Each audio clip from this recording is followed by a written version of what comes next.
Hello, welcome sa video na ito. Paano kapag meron kang order form gamit ang Google Form at pagkatapos kailangan mo siyang i-connect dito sa iyong sales tracker sa Google Sheets. So gumagamit ka ng Google Form to collect orders. Tapos kailangan mo na imbes na i-manually transfer yung mga collected orders na nakuha mo sa form, imbes na i-transfer mo siya dito sa Google Sheets sa ating inventory tracker, pwedeng automated na siya, no, na nagfi-fill base sa mga nag nag-order o nag-send ng mga orders dun sa iyong order form. So, paano natin gagawin yon? So, magpakita tayo ng example gamit itong ating inventory tracker. So, una, kailangan natin gumawa ng Google Form para makapag-collect tayo ng orders. So, create tayo ng form. Puntahan natin si Tools, tapos create new form tayo. Okay? So, pangalanan natin tong order form.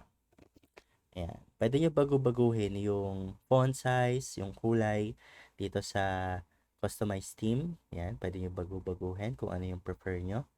Ayan. Pwedeng color red. Ayan. Ayan. Collecting orders.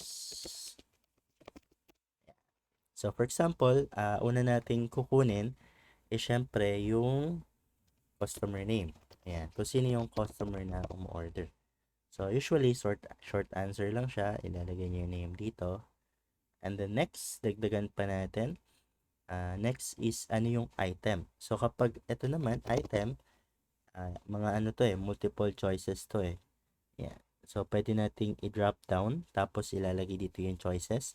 So, maganda na gamit yung ating inventory tracker dito sa item. Kapag na-list nyo na yung lahat, let's say mga nasa 100 plus, select nyo yan, copy nyo hanggang sa pinakadulo, then copy, then paste nyo siya dito sa form. Yan.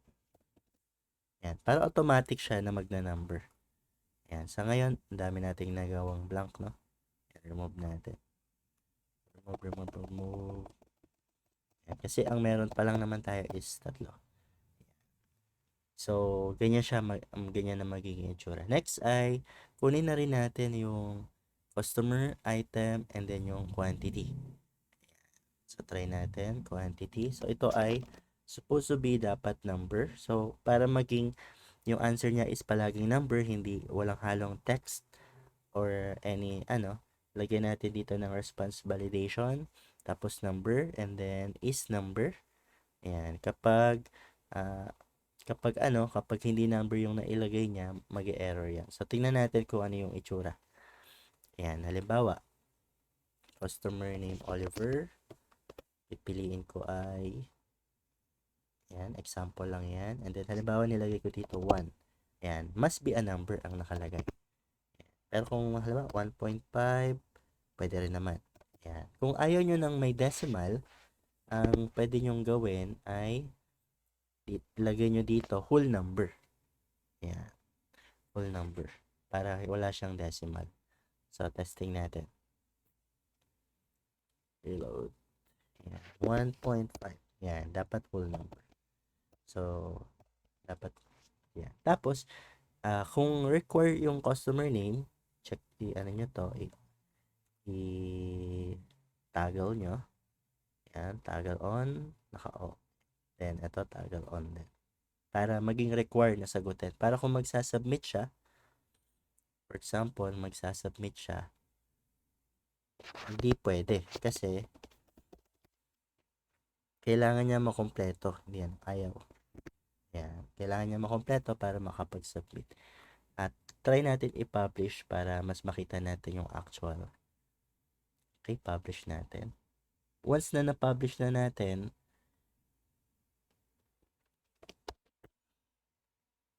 pwede na siyang i-distribute sa mga customers natin. Yan. Pwede pala i-submit na kahit wala pa mga blank pa.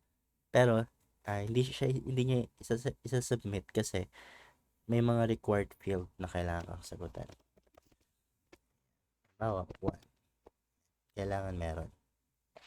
Bago ka makapag-submit. Say 10. Submit. Ayan. Okay? So, nandun na siya. Papasok na siya dito sa ating responses. So, pangalanan natin tong responses. Tapos, kung gusto niyo naman na, syempre, i-one item lang yon, paano kung multiple items yung gusto niyong orderin? Baguhin natin yung nakalagay dito. Nakalagay dito, your response has been recorded, submit another response. So, pwede nating i-customize pa yan. Settings. Tapos, puntahan natin yung presentation. Tapos, eto, edit natin yung confirmation message. Pwedeng Tagalog. Salamat. Kung gusto mo pang umorder ulit, mangyari lamang na mag-submit ng form. Salamat ng marami. Okay, save natin. Then, try natin umorder ulit. Submit another form tayo. Oliver.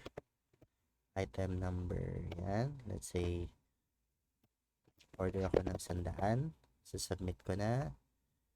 Ayan, nakalagay na dito. Salamat na marami. Kung gusto mo pang order, mangyari lamang na mag-submit ulit ng form. Pwede nyo rin itry na lagyan ng mga, let's say, yung mga questions. Pwede yung mga items, baka pwede nyo lagyan sa item name, pwede nyo lagyan ng price, kung pwede, no? As item name, nakalagay dito. Ayan. Basta ang importante, yung item name nyo, dapat nagmamatch yung ilalagay nyong item name sa order form. Kailangan match siya. Para pagdating sa inventory, gamit itong ating inventory tracker, is nagtatali. No, na lalalaman kung ilan yung purchase, ilan yung sold, saka yung available. Ayan. So, okay na tayo. Meron na tayong form na very simple lang na kinuha, yung customer name, item, and then quantity. Pwede rin naman kayong mag-add siguro ng link kung saan makikita yung pricing. Let's say, mag-add tayo dito ng, ayan, link. Ayan, insert link.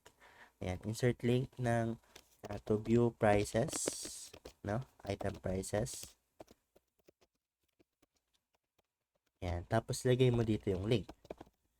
Ayan, pwede rin insert link para ma-insert mo yung link. Ayan, tapos kung ano yung display na ilalagay mo. Bawa, youtube.com at Filipino spreadsheets. Okay na, text to display, item prices. Yan. So, diba? Yan na yung link natin. Para pag kinlik nila, refresh natin to, submit another form, kiklik lang nila yan, makikita na nila yung pricing, makakapili na sila ng mga items. Yan yung isang example. Pwede rin mag-insert kayo ng mga images. Yan, may mga images dito na pwede nyong ilagay para kung sakali man gamit yung Canva or yung mga images na meron na kayo na may pricing, madali nilang makita. So, meron na tayong form. Nako-collect na natin yung mga orders. Ngayon, i-connect na natin sa mismong sales tracker natin. Ayan, dito, no? So, ang gawin natin is, possible itong receipt number, pwede nating i-manually input na lang yan. So, ditong portion natin siya ilalagay. Yan, ditong portion. Since itong portion na to, itong columns na to ay may mga formula, kaya expected na once na may mga values dito, may mga data, mag-automated yung mga calculations. So, try natin. Yan, kukunin natin itong portion na to. Pero syempre, yung timestamp, ayaw natin kunin yung time, gusto lang yung date. So, mas okay kasi kung date lang. Alisin natin yung time, gamitan natin ng formula, no? So, una, pwede nating unahin muna yung sa date. So, usually, kapag ganyan, pwede nating gamitin is, gamit tayo ng array. So, ang array, pwedeng gamitan ng curly bracket, no? Ayan, halimbawa, itong portion na to, kunin natin sa responses. Ayan. At pakita mo tayo ng sample. Ayan. I-array nyo yan lahat. Ayan. So, remove natin. So, i-array nyo yan lahat ng ganyan.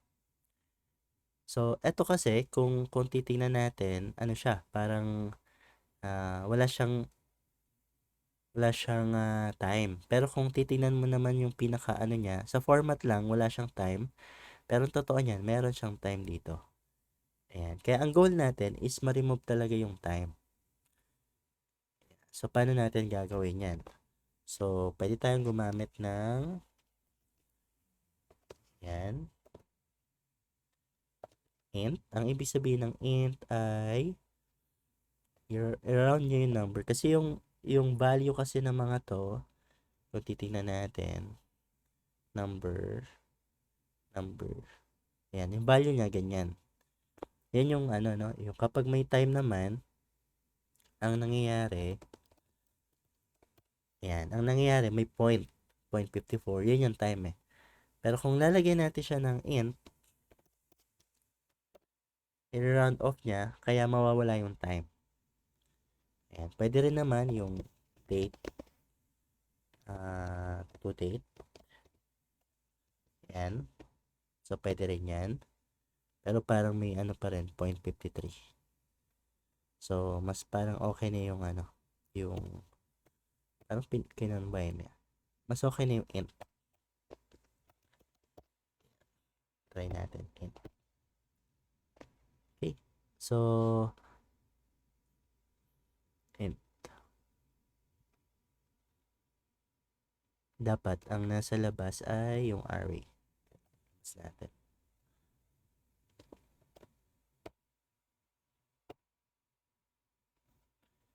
Supposed to be, dapat dalawa sila nalalabas sa responses. Dapat dalawa yan. Meron din dapat dito. Since naka-array tayo. Ayun. So, kailangan array formula lagay natin. Ayan. Array formula or pwede nyo rin gawin is para i-array siya. Halimbawa, gusto natin i-array ito. Pwede natin i-enter. Before natin i-enter, lagyan natin ng shift control. Shift plus control. Or kapag Mac ang gamit, shift plus command, then enter. Ayan, para lumabas si array formula. Ayan, si array formula or si... Gusto kasi ganito eh, para ayan, madaling basahin. Ayan. So, yan yung goal natin, no? Kapag int or pwede rin ata itong toDate eh. Yan, toDate. Pero parang meron pa rin siyang point, kaya mas okay yung int para mawala yung time. Kaya kapag finormat natin siya sa time, halimbawa, itong gusto nating time, yan. Pero ito kasi mga blank siya, kaya siya ganyan. Pwede tayong mag-filter. Yan, filter natin. Tapos, lagay natin dito. Kung hindi blank. Yan. So, meron na tayong date. Pero ang goal natin, hindi lang itong date yung kunin. Pati si customer, item, at pati si quantity. So, para magawa naman yan, hindi lang isang column yung lalagyan ng formula, kundi as in lahat. Pero medyo ano yun, medyo messy kung baga. Kasi apat lalagyan mo ng formula kada row. Pwede namang kahit isa lang, kahit dito lang na para automatic. Lahat ng ito, date, customer, item, yan. Lahat ng yan is mayroon ng formula. So, para magawa naman natin yan, pwede natin yan gawa ng itong portion na to. Siguro, save muna natin. Lagay muna natin siya dito banda. Yan. So, gamitan natin siya ng import range. Or query. Query na lang. Total, nandito naman tayo. Ayan. Query. Tapos, kukunin natin yung data. Yung data natin ay nandito. So, select natin to lahat.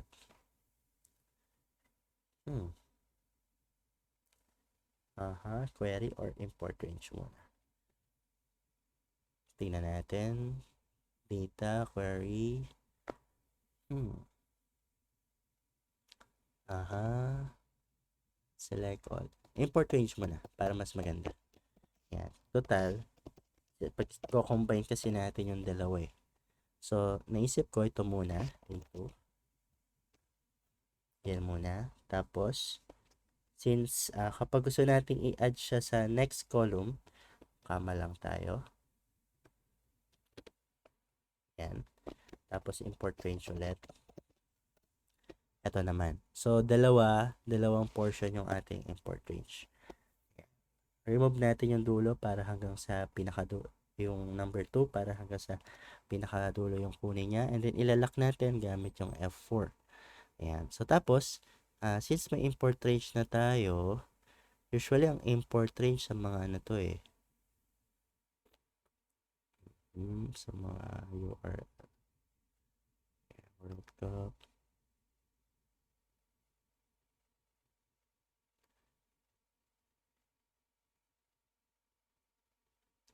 Kung query naman, think ko okay na yung query.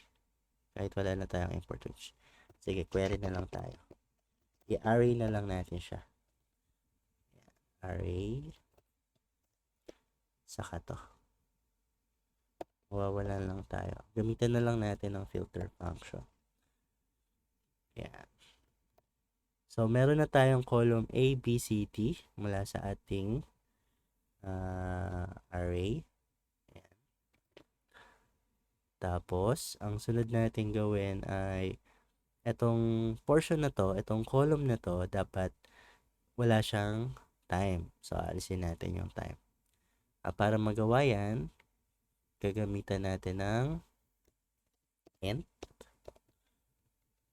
Int. Tapos, yung array formula natin. And then, ipasok na rin natin siya sa filter. Ayan. Filter.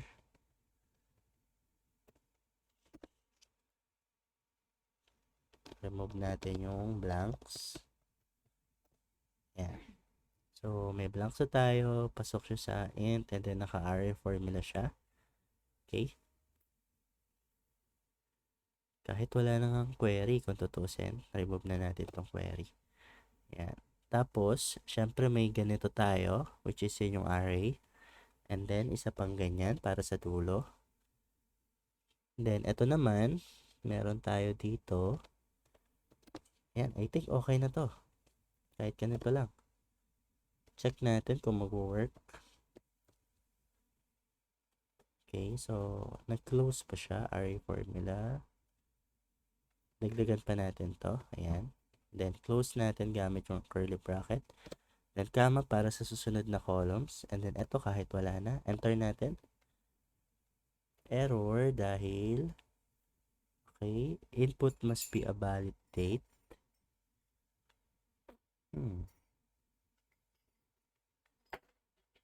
Responses AA. Ito rin yung ginawa natin, 'di ba? Responses int tapos array formula. Filter tapos int. Tama. Int. And then filter int array formula. So, supposed to be, dapat mag-work na siya. So, try natin remove to. Ayan, nag-work siya. Pero yung portion dito, hindi na. Ba't kaya? Yun na, doon na siguro papasok yung query, no? Bakit kailangan natin ng query? Ayan, nag-error siya, oh. Dahil required na date to. Siguro, kailangan nating i-remove yung data validation nito. May data validation kasi siya. Formula parse error naman. So, baka kailangan niya ng additional array para dito. Ayan. Tapos, ito remove natin. Ang sabi niya, mismatch. Nagmi-mismatch dahil ito ay dito lang. So, dapat yan dulo siya. Okay. Okay, kasi nga, gamitan na rin natin to ng filter. Ayan, filter. Ayan, filter to. Tapos, ibase na lang din natin dito sa A, sa column A ng responses. Dapat hindi rin blank. Ayan, para both sila, no, na makasama. Okay, so try natin tong A. Ganito. Try natin remove to, kung okay lang. So, formula parse error, lagyan natin, pati hanggang sa dulo. Yan. Okay. So, nag-work na yung ating formula. Yan. Kinagandahan lang, isa lang may formula natin. Yun nandito lang. Yan. So, ito yung formula natin. So, finilter natin kasi nagpa-formula parse error siya kasi nire-release niya lahat kahit blank. Samantalang yung sa date natin is naka ano rin, no? Hindi natin nire-release yung mga blank. So, dapat pareho sila. Kung hindi i-release yung blank sa date column, dapat ganun din dito. Ayan. Kaya, gumamit tayo ng query kanina kasi kayang gawin nyo ng query. Dapat magsisame sila, no? Ng range ng row. Pwede naman gawin ng ganito, filter. Ayan. Total, nag-filter naman na tayo. Ayan. So, pwede rin yung ganitong filter. Ang isa pang paraan para gawin yan is testing natin yung mismong query, no? Pag query nga lang, ang isang challenge doon is mukhang kailangan din ng importance. Kasi kung i-query, kailangan yung portion na ito is naka-int na siya bago pa siya i-query. So, pwedeng gano'n, no? Pwedeng gawin yung gano'n yung gawin natin. Ayan. Pero itong na to, pwede naman na to. So, testing lang natin kung okay. Ito, isave ko lang. Lagay ko muna dito. Lagay ko muna dito sa portion lang na to. Ayan. Tapos, tago lang natin. So, try natin yung query naman. Query. Tapos, import change natin. Or kahit yung array, check natin kung pwede na yung array. Ayan, array. Ito muna, unahin natin to. Tapos, syempre, kailangan, ang kukunin lang natin is yung yung yan, int. So, mawawala yung mga time kapag may ganyan. So, meron na tayong ganitong portion. Sunod natin gawin ay, pero check muna natin, remove muna natin yung query. Kung i-release niya, dapat nasa labas to. Or, mukhang kailangan pa rin na may array formula. Ayan, mukhang required to, yung may array formula. Okay? Tapos, ang isa pa ay yung portion na nitong tatlo. Ayan, lock natin. So, tama lang. So, kung may array formula tayo dito, dapat ito rin may ganito. So, nagpo-formula parse error siya. Try natin ganito. Yan. So, okay na. Require talaga na meron din dito. Kapag wala ito, check natin kung pwede naman. Pwede rin. Kung ito wala. Mukhang ito kailangan ng array. Pwede rin. Ayan. So, kahit ganito lang, ganito yung tsura. Saka natin i-query. Total, nakuha na natin siya. Ayan, query. Gusto ko pala to. Ayan. Query na naman natin. Ang data, okay na. Ang query naman natin is select lahat naman yan, no? Select all where column 1 is not null. Check natin. column 1. Ito yung column 1 natin. Pero hindi siya nag-ano, no? Hindi siya nawala. Column 1. Try natin A. Walang column A, column 1 talaga. It's not null. Pero kung i-column number, ano natin, item, column 3, ayun. So, ibig sabihin, nare-read pa rin niya itong portion na to, yung mga 00, as a, as value, kaya hindi niya manatnal yung column number 1. Okay. So, yan yung isa, no? Isang paraan natin. Pwede yung may query na ginamitan natin ng mga array formulas. Okay. Tapos, pwede rin naman to lagyan ng 0 kung may header, pero wala naman tayo. Pwede naman na kahit na blank siya. Yan. Yan. So, either itong formulang gagamitin, or ito. Yan. Alin man sa prefer ninyo. So, check natin ulit. Lagyan natin dito. Yan. So, same lang siya. Check natin kung pwede nang i-remove tong portion na to. Yan. Check lang natin kung pwede. Kahit ganito. Ayan, working din siya. Kahit ganito lang. Kaya, kapag may mga additional, responses, automatic na to mag-fill. So, halimbawa, prefer mo na gawing receipt 1 yan. Tapos, naisipan mo siyang bigyan ng discount. Say, ng 100 discount kasi yung customer siya. Ayan, automatic naman yan. Etong portion na to, since magiging part na siya ng form, pwede mo siya lagyan ng color violet. Ayan, para indication na ito ay galing sa form. Parang, gawin natin yung darker. Ayan. Try natin mag order.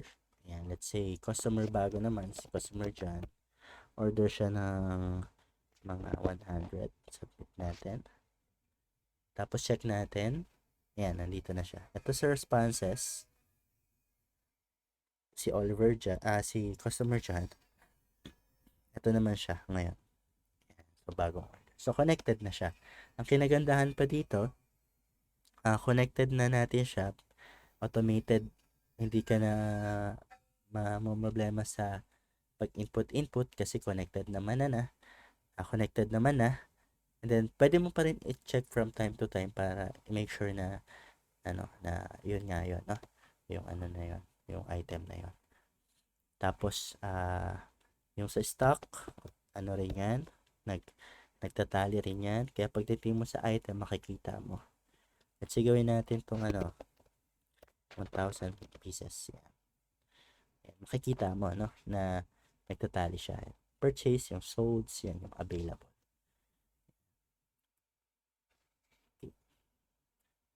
Sa sales, then sa purchase, gawin natin day to day. Yan. Kaya sa summary, okay, match siya. Dashboard, 2026 dito sa baba. Pwede natin yung gawin 2026. Yan. So, ito yung sales natin, expenses, saka yung bestseller. So, ang isa pang pwedeng gawin natin dito is yung may checkbox para ang nakalagay doon, ang status nun is for confirmation. Ayan. Pwedeng lang, additional details lang for the confirmation, like gaya nito. Ayan. Status. Ayan. Tapos, lagyan mo ng checkbox. So, kapag confirm na yan, checkan mo lang, na-verify mo na order nga yan, or pwede rin naman gamit na yung receipt number na yung parang re-resibuhan mo na siya, indication na confirm na yung order. Ayan, pwede rin naman ganun. No? Ayan. Tapos kung sakali man na may kailangan kayong i-edit dito, kahit hindi na dito, punta na kayo kahit dito sa responses.